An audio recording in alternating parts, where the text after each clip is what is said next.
Hi there, everybody. This is John Drew here from Elevated Planet. And Jolé Gabrielle here from Elevated Planet, and we'd like to welcome you to today's Elevated Planet moment. John's going to tell us more about it. Yes, the Elevated Planet moment again, which is Sara Landon's 11 spiritual roles of the soul. And we are covering number 3 today, which is the messenger. So we're not gonna delay. We're going to just get through that particular chapter, and then we're going to discuss it. So bear with me a second. We are going to switch screens. Spiritual role number 3, the messenger. The third spiritual role is the messenger. The messenger receives messages or information to assist in the Great Awakening. These messages might come from their higher self, angels, guides, or loved ones on the other side. Messengers are often writers or speakers. They are often the ones that love to journal or to teach and share information. As a child, the messenger might have enjoyed writing stories. They might have also been drawn to other people's stories. Often, messengers are born into religions and have a genuine curiosity about religious stories or teachings. As a young messenger grows into an adult, they might gravitate towards personal development or self-help books and teachings. A messenger might describe being one who is seeking answers or asking the big questions about life and its meaning, as well as their own purpose. They might recall a long-standing desire to write a book or otherwise share information they have learned about life and how to live it. As a messenger, you are here to bring information and guidance about the awakening journey, the human experience, the creation of reality, and the greater calling for all humanity. In most cases, the messenger is connecting to a higher realm to receive this guidance and information, knowingly or unknowingly. Messengers are often the writers and the speakers and the journalists and the channels.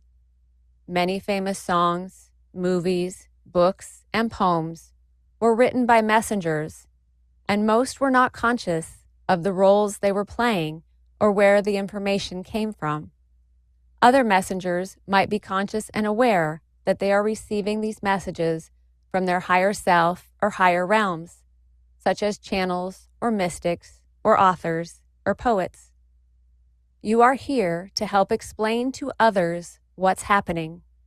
You're bringing in messages that help others understand their awakening journey. It's very important as messengers to first learn how to speak your own truth before bringing forth messages from higher realms. However, in many cases, messages from higher realms have supported you in speaking your truth. It often takes great courage to step forth in a world that values only what is seen, to step into the role as the messenger, both bringing forth messages and wisdom from beyond.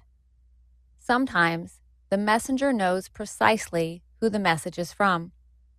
Messengers might have a knowing or be told directly that the message is from a particular ascended master, angel, archangel, or loved one on the other side. It is not necessary for a messenger to always know where the message is coming from. The uniqueness of the role of a messenger is in the information they receive. Their messages are about uplifting, inspiring, and empowering. Messengers are here to assist humanity in their evolution and expansion of consciousness. They help explain the importance of the Great Awakening, one's own awakening journey, and the path to realization. For centuries, messengers have brought forth powerful and enlightening knowledge and wisdom that has led to the expansion of consciousness on Earth. Oftentimes, a messenger might experience either health issues in the neck or throat area or tingling vibration energy in the throat area. People who like to journal a lot, people who like to write books and stories, were likely preparing to receive messages that would help others understand the awakening journey. It might be actual specific spiritual information, but it might be a story. You have fables, like The Alchemist or The Hero's Journey, which were stories channeled by messengers that helped others understand the awakening journey. Are you a messenger? Your role here is so important. If you are here to be a messenger, we invite you to powerfully embody your role as a messenger on earth at this time. And we're back. So the messenger, absolutely. It's a role that I do feel that I gravitate to that significantly. Because even going back to the points as laid out there, people who really enjoyed writing and reading as a child, reading and writing was my thing. Writing stories. I loved writing stories. I loved reading book after book after book. So that was kind of the way I was with that. Then stepping into the self-help and things like that. I mean, again, I worked in the finance industry for 40 odd years in a very left brain environment, but I always leaned into my creativity. I used to do a lot of market reports based on market reports. And I kind of I always try to use humor. I always kind of take a dry topic and actually bring creativity to it.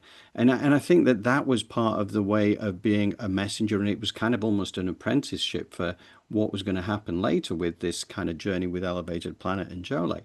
It's kind of, how do you do it in a way which is joyful? And if you can make a market report about what's going on in the financial world joyful, if you can make it fun, then that's about as stern a test as you can get for most things, right? Other than writing about wars.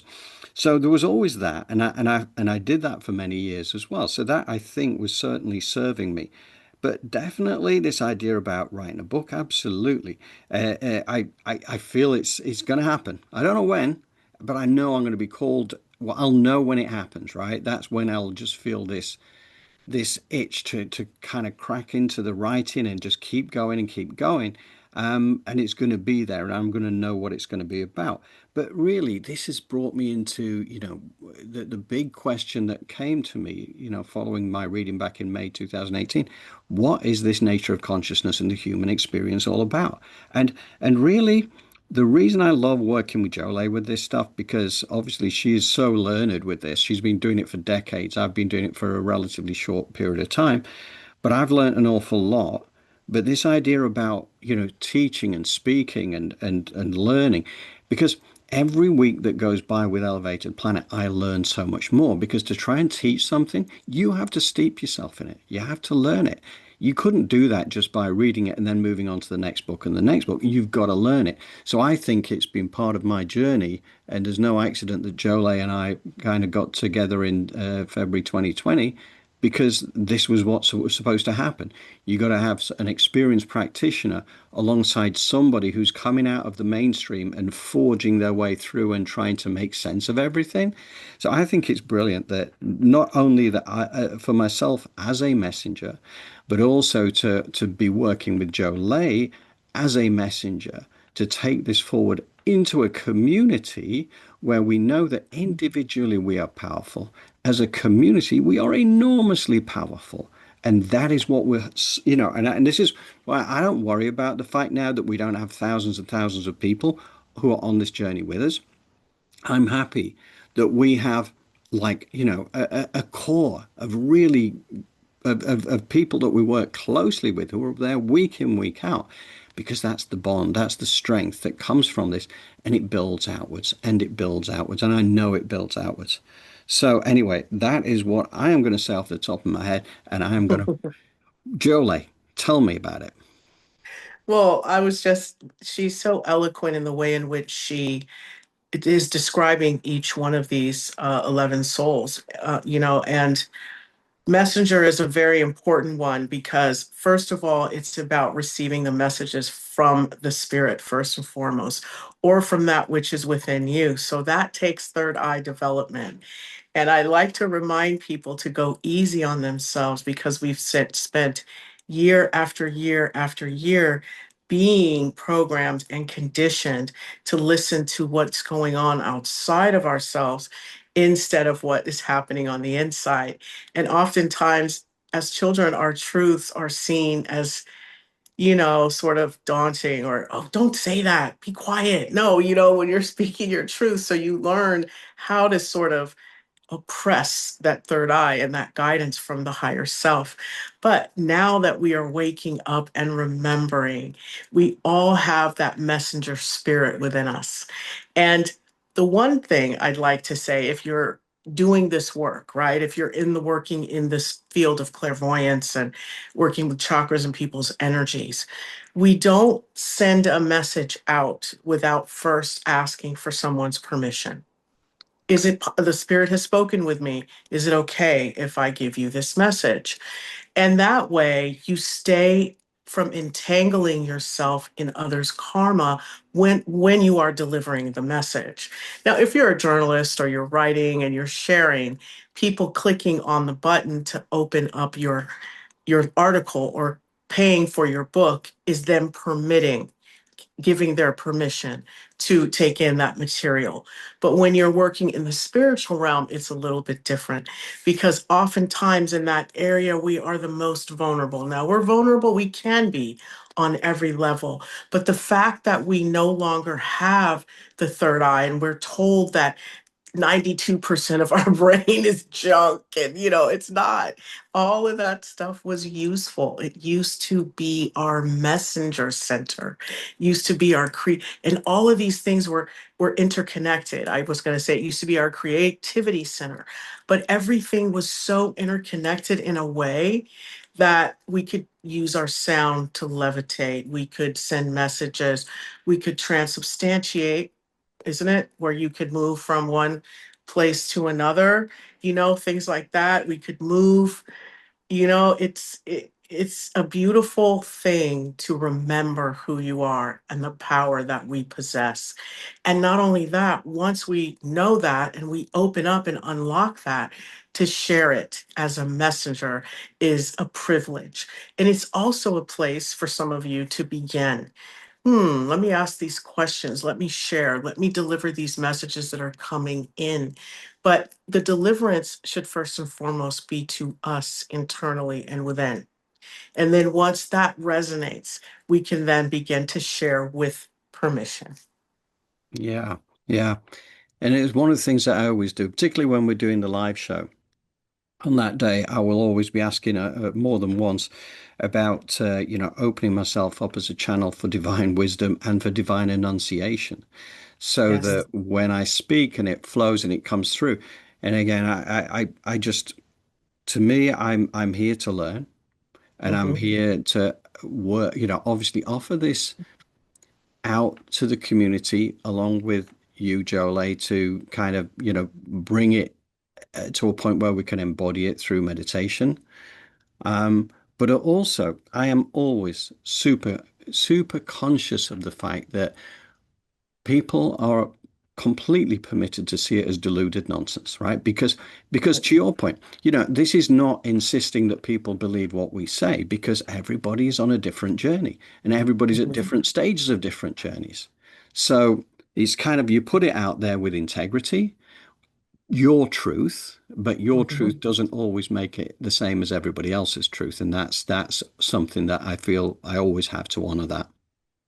Yes, absolutely. And I just like to put on the table, remember that the messages that you're taking in and the messages that you are putting out there are what is keeping you on the timeline that you are on, right? So if you choose to transcend timelines, that means what you are digesting and what you are putting out there has to also change. Okay. So I want to make that clear as well, because the self-deprecating messages we send ourselves when we're trying to belong, the inauthenticity or lack of integrity we're experiencing sometimes in trying to fit in, right? I just said that, but it is heavy. And so to give up sometimes and throw in the towel with society and go do your own thing, strong messages have to be coming through to you in order for that to then push you in that way or to encourage you to move. So be easy, take your time, listen to the messages that are within, and more than anything, take action. We receive messages all the time, right? But do we take the action with which to unpack them or to have them unfold, not only for you, but for the universe? Like John says, we are really all channels of light and blessings. But how are we using that? Yeah. Yeah, this is very true. So, yeah, that's it. And please, everybody, like anybody who watches this from the community, anybody who watches it at this at any time, we would welcome your thoughts in the comments. Do you feel that you resonate with this role number 3 of the messenger? Do you feel that there is, something that you would like to be involved with Elevated Planet for that matter as well? Because we are a community, and a community is more than just Jolé and I talking at the community. Is Right. community involvement, right? This is community energy exchange because that's how we learn, that's how we grow, and we've done this in recent times where we put videos out there and people want to be connected to other people because they feel that synergy. And I think that's beautiful. I love that. So, please do comment below on any thoughts or any questions that you might have for us as well, for that matter, because again, we can answer them ourselves, we can put them out to the community, and we can receive responses. Or if you want to email because you don't want to put it in the comments because it's, something that's more private and personal, you can send an email through or send a message through elevatedplanet.live contact page, which is a free format contact box. And Jolé and I will get to see that personally and we will respond to you accordingly. So I think, what do you think, Jolly? Is that it? Are we done? Yes, that is it. Thank you so much for joining us, and we shall see you soon. We will indeed. Okay, thank you, everybody. We will see you again very soon.